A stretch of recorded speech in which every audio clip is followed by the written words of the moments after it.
5 sur 10.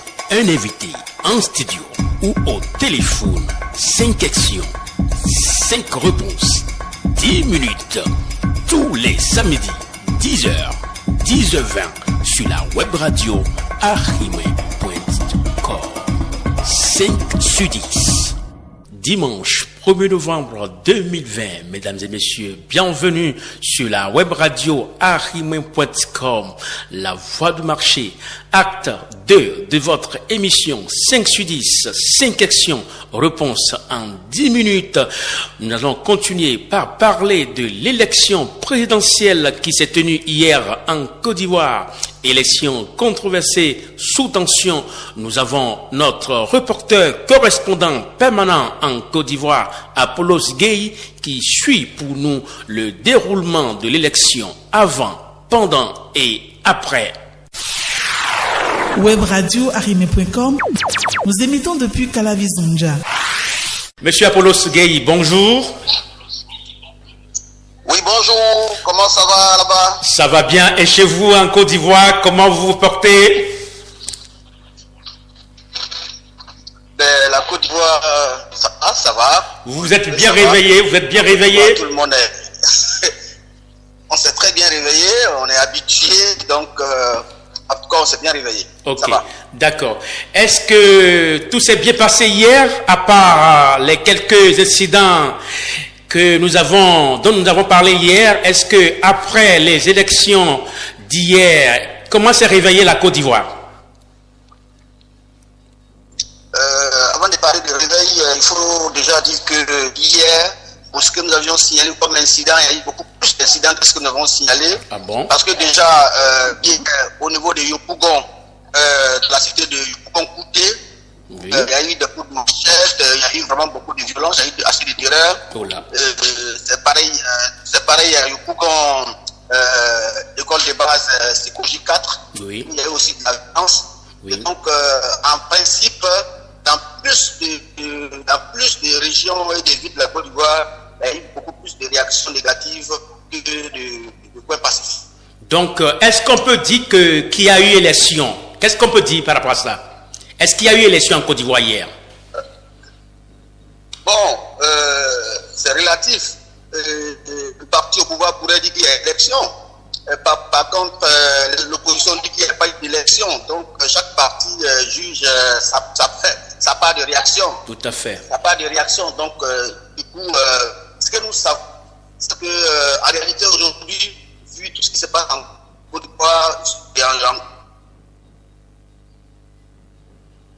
en Afrique en général, tout Africain est devenu politologue, sans le vouloir. Parce que nous le vivons au quotidien, nous savons la lecture politique. Et donc, du coup, hier, franchement, ça n'a pas été bien. Ça n'a pas été bien parce que ce n'est pas la première des élections. On annonce 8% de votants sur 7 millions, plus de 7 millions d'électeurs. Donc, je pense qu'on peut dire qu'il n'y a pas d'élection. Oh. Est-ce que, bon, à part ça, est-ce que le dépouillement s'est bien passé? Est-ce que pendant le dépouillement, est-ce que les observateurs, est-ce qu'ils ont constaté des comment on peut le dire, des soucis au niveau du dépouillement? Il y a des régions, il y a des villes où il n'y a même pas eu de faute, c'est-à-dire que les caisses ont été carrément brûlées, où le matériel d'élection est carrément brûlé, et donc il y a eu d'autres secteurs où il n'y a pas eu le temps vraiment nécessaire pour faire les dépouillements parce qu'ils en ont été empêchés. Donc, en gros, le dépouillement n'a pas pu se faire dans les normes.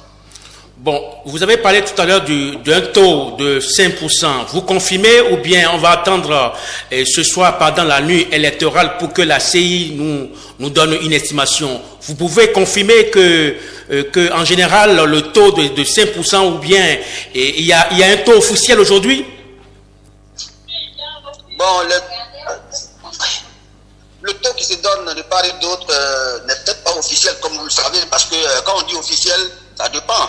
Certainement, c'est ce que la CI donne qui est officiel en temps d'élection.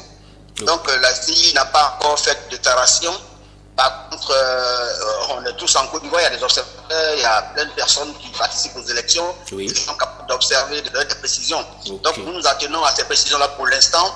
On attend ce que la CI va déclarer.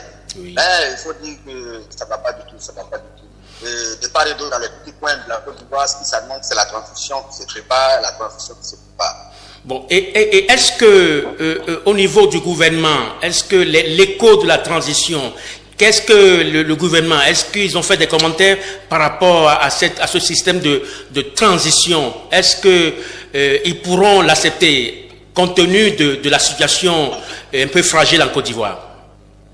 Oui, l'aspect de transition avait déjà été abordé dans les négociations avant les élections parce que l'Union africaine, la CEDEAO, tout ça ont défilé en Côte d'Ivoire ici. Et donc, il y avait sur le table cet aspect de transition. Il semblerait que le pouvoir dit que s'il devait y avoir transition, il voudrait bien qu'on garde le même président pour conduire la transition. Ce que l'opposition ne va jamais accepter. Donc, c'est ce qui a bloqué les choses. Mais aujourd'hui, la transition qu'ils ont refusée, si ça devrait se faire, parce qu'aujourd'hui, depuis il n'y a plus de président en Côte d'Ivoire, réellement, le pouvoir est vacant. Donc, il doit absolument avoir la transition. Maintenant, comme dans la négociation, ça ne peut pas marcher parce qu'on ne veut pas avoir le président sortant comme le président de la transition, alors il va falloir définir le nouveau président de la transition, la nouvelle commission de la transition. C'est ce qui va se faire. Je pense qu'il y a des intellectuels en Côte d'Ivoire, il y a des gens avertis en Côte d'Ivoire, certainement, cette petite équipe-là est déjà conçue. Et dans le secret, on attend qu'elle se définisse. Est-ce que selon la loi organique, enfin la nouvelle constitution, est-ce qu'il est prévu de tels cas quand il y a vide juridique? Parce que si on parle de transition, c'est qu'il y a vide juridique. Est-ce que dans la constitution ivoirienne qui a été, qu'on appelle promulguée en 2019, est-ce que il est prévu de tels cas, de telles situations, vacance de pouvoir, vide juridique? Évidemment. Quand il y a un vide dans le pouvoir, s'il y a un vide comme aujourd'hui, effectivement, c'est prévu une transition définie pour reconstruire un peu les choses dans un bref délai, sorte à réorganiser les élections, c'est prévu dans la Constitution. D'accord. Et est-ce que les opposants ont-ils fait déjà une déclaration? Ah oui, bien sûr, parce que il y a qui a fait un point de presse pour remercier un peu tous les partisans de l'opposition, les féliciter par rapport à leur réaction face au cours de notre traité. Ça a été adopté. Donc elle a félicité vraiment tous ces partisans. En même temps, elle a expliqué pour dire que nous devons penser à la transition. Et ça veut dire voilà que le mot d'ordre lancé par l'opposition, le boycott qui a été constaté, est-ce que ça on peut dire aujourd'hui que c'est une réussite? Le peuple ivoirien a prêté oreille aux opposants, c'est ça? Ça a été une réussite totale, puisque si nous parlons déjà d'un vote de 8% que le boycott, la décision civile a été objectif, elle a été activée.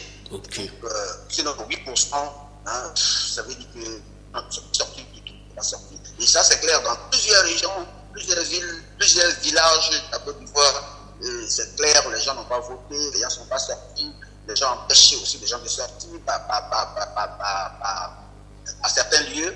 Et donc, du coup, je pense que les choses ont été acceptées. Et même ce matin déjà, depuis hier déjà, on a appris que le préfet d'Abidjan a été enlevé parce que c'est lui qui devait peut-être superviser l'aspect territorial, tout ça. Oui. Donc, on a appris que le préfet d'Abidjan a été enlevé hier.